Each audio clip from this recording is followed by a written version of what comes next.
It had not been long since Nate became the manager at the office, but he immediately decided to break the way of things there. The first thing he did was cut the salaries of course, bypassing his own. As greedy as he was, he cut the salaries of almost all of the staff. Many submitted their resignation letters almost the same day. Those who remained did not mind quitting either, but the lack of other immediate options forced him to endure the antics of the tyrant. Almost half of the staff was now gone.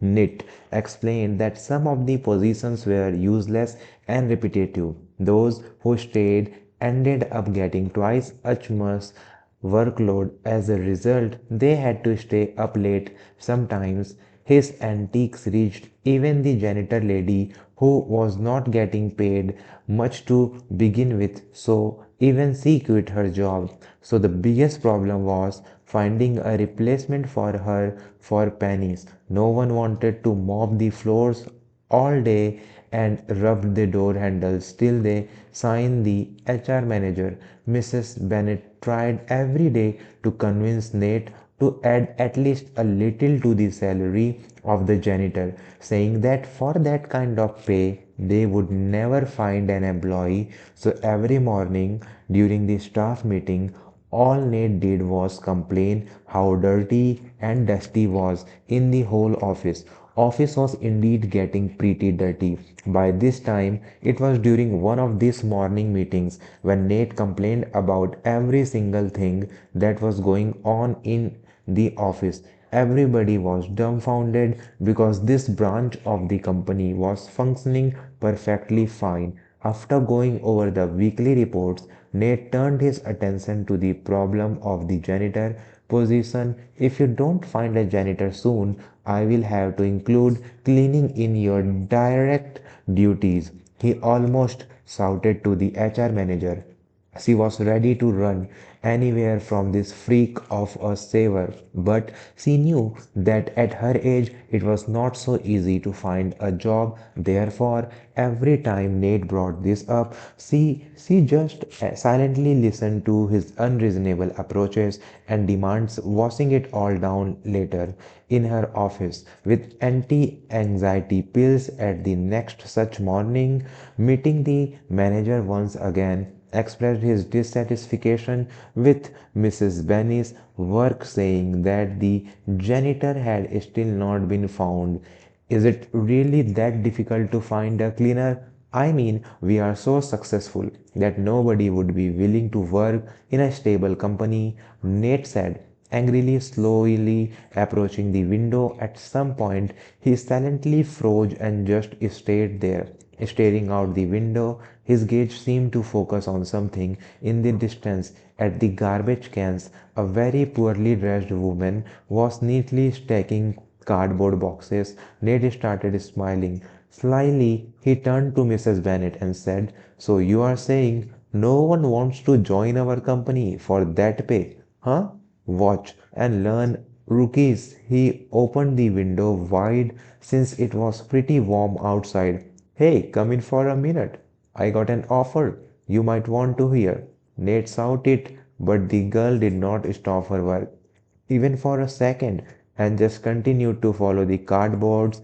The boss was surprised, but he was not going to back down. There was even some excitement in his eyes.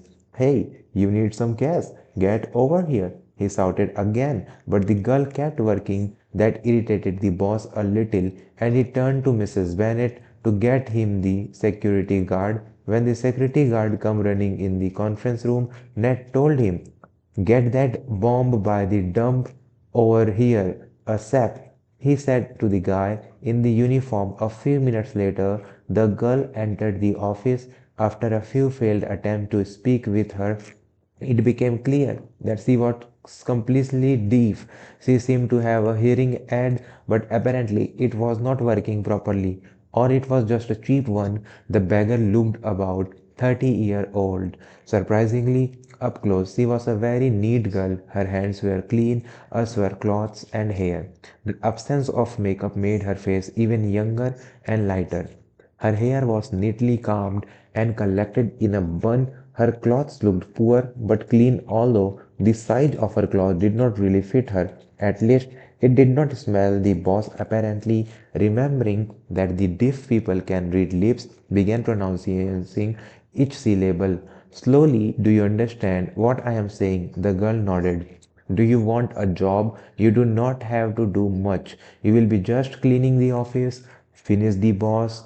The girl stood there silently for a couple of minutes, looking around. Then she nodded an agreement, which made Nate rise in victory. He was so proud of himself. He turned to Mrs. Bennet, who was quietly watching. What was happening? Can't find a cleaning lady, perhaps? You just forgot how to hire people. Well, here's a lesson for you. That worthless piece of crap was ready, even for a smaller salary, by the way. Before he announced it to her, think about cutting it down a little bit, maybe. But when he saw Mrs. Bennet's look, he realized he was pushing it down too much, and even the homeless girl would run away for that kind of pain. So he dropped the idea. The deaf girl started working. Her name was Lauren, and she always came to the office on time, sometimes even long before they started a working day. She diligently washed, cleaned, and wiped everything that she came across. In just a week, the office was unrecognizable, but that did not improve the team's attitude towards the deaf colleague, who was often the target of cruel and teasing jokes. The colleagues would make fun of her behind her back and laugh so hard knowing that she could not hear them. The girl's hearing aid was of low quality and old, yet she could still hear some of the nasty things people told about her and her work. Despite the constant harassment, she had been through a lot in life and was able to maintain her composure. She always looked forward to leaving work and returning to her peaceful home on the outskirts of the town, where she lived in an old and abandoned shack. Lauren was not alone in her small home. She had taken in several stray pets, including three kittens, a cat, two dogs, and a parrot with a broken paw. These animals were her constant companions, and she was willing to endure the teasing and ridicule at work in order to provide for them. Her pets were her source of comfort and love, and their presence helped her to cope with the daily abuse at work at night. While she may have only bread and water for herself, she would always make sure to have something delicious for her furry friend, as long as their loving glasses were enough to make up for a hard day's work. Mrs. Bennet was extremely pleased with the cleaning lady, whose work kept the office spotless despite the fact that her colleagues continued to mock her behind her back. And the manager, Nate, he still remained unimpressed with her work. He could not quite put his finger on what he wanted from her.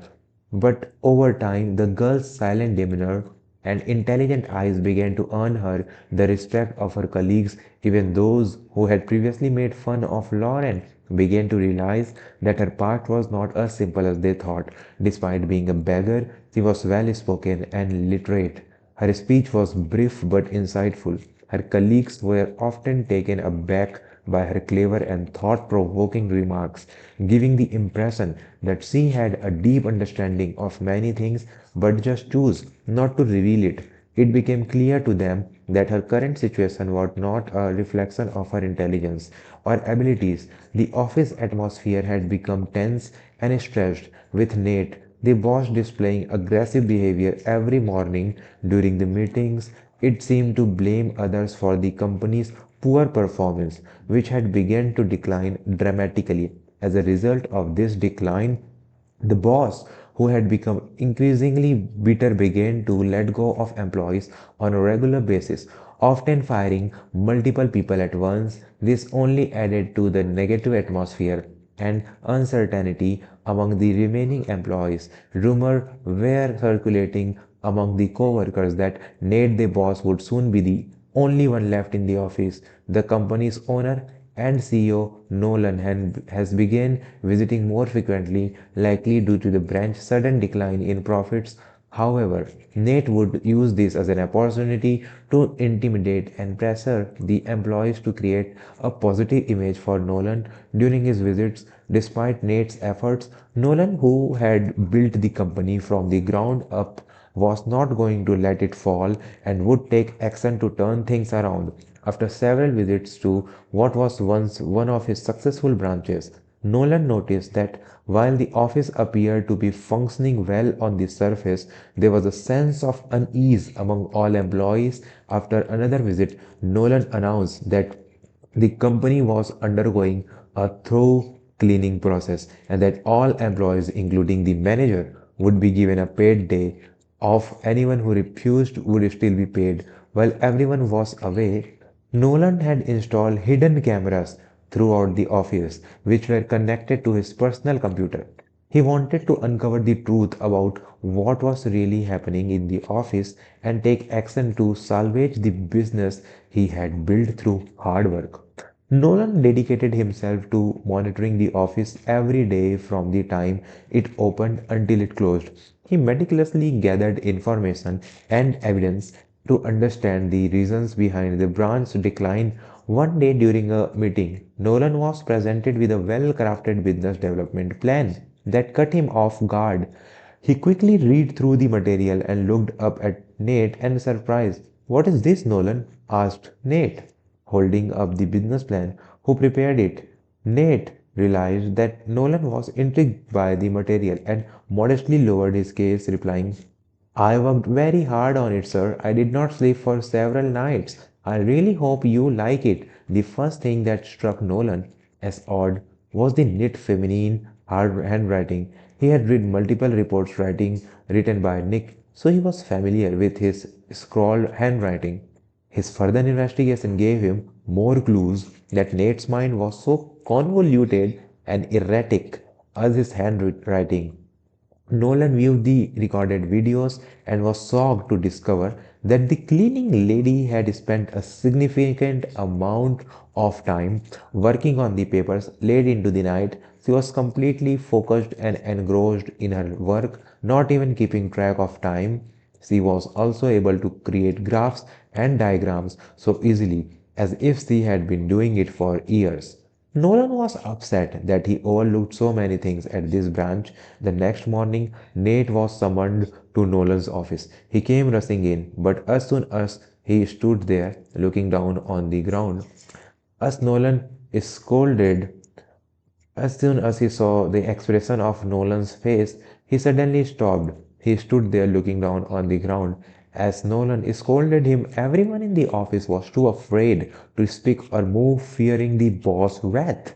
"Do you realize that your deceit and deception nearly destroyed the branch?" Nolan started furiously.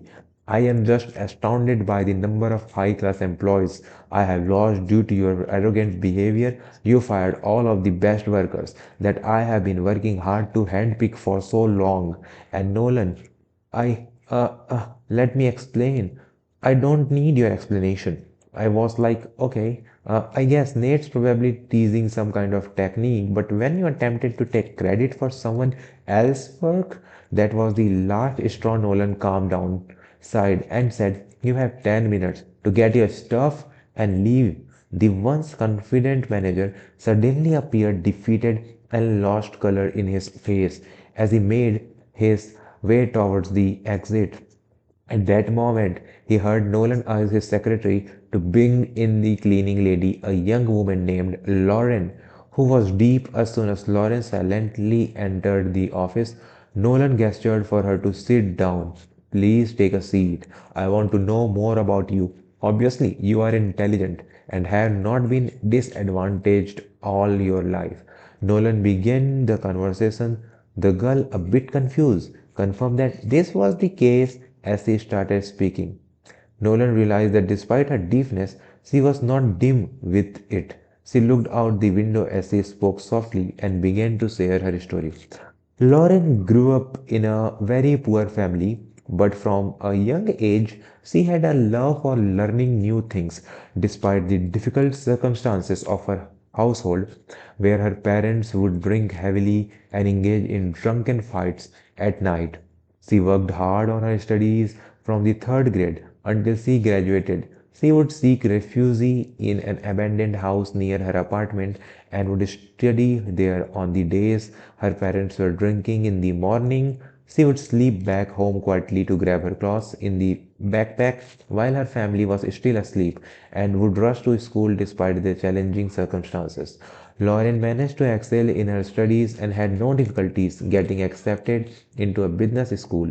She was a smart and determined student, was well liked by all her teachers. She had a natural ability to understand concepts so quickly and was always willing to assist her classmates.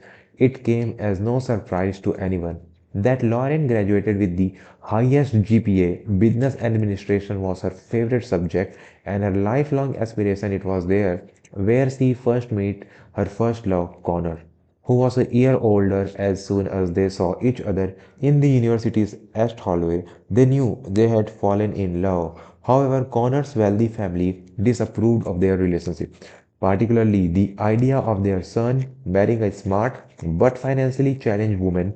Despite their love was so strong that Connor proposed to Lauren, expressing that he wanted to spend the rest of his life with her Lauren and her fiance Connor went to visit her friends outside the city. One day they were in high spirits, especially since they were due to get married in the week. They were getting close to their friend's country house, where everyone was already waiting for them when a dense fog descended. Suddenly, everything around them was white and hazy. They did not even realize when the headlights of an oncoming car shone right into their windshield. Terrible screech of ranks, a crash. When Lauren regained consciousness, she was already in an ambulance. The first thing Lauren asked about was her fiance's well-being. She fainted upon learning that he had passed away. When she woke up in the hospital room, Lauren immediately realized that something had changed in her life. From that moment on, she became deaf. The doctors were unable to explain the sudden loss of hearing and attributed it to the stress despite her hearing loss and difficult mental state. She pleaded with the doctors to allow her to attend her lover's funeral, but she was denied even the chance to visit her grave. Connor's parents blamed her for the accident and claimed that if it were not for her and her broke friends, she would not have gone to the country house in the end. Almost launching at her with her fist, Connor's mother literally hissed, I will make her life miserable. You can only get a job as a janitor.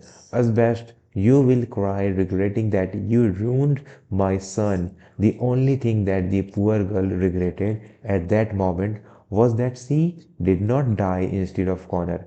After all, no one needed her anyway. Her mom changed roommates like gloves and soon managed to burn down their house when she was having drinking sprees with another one of them.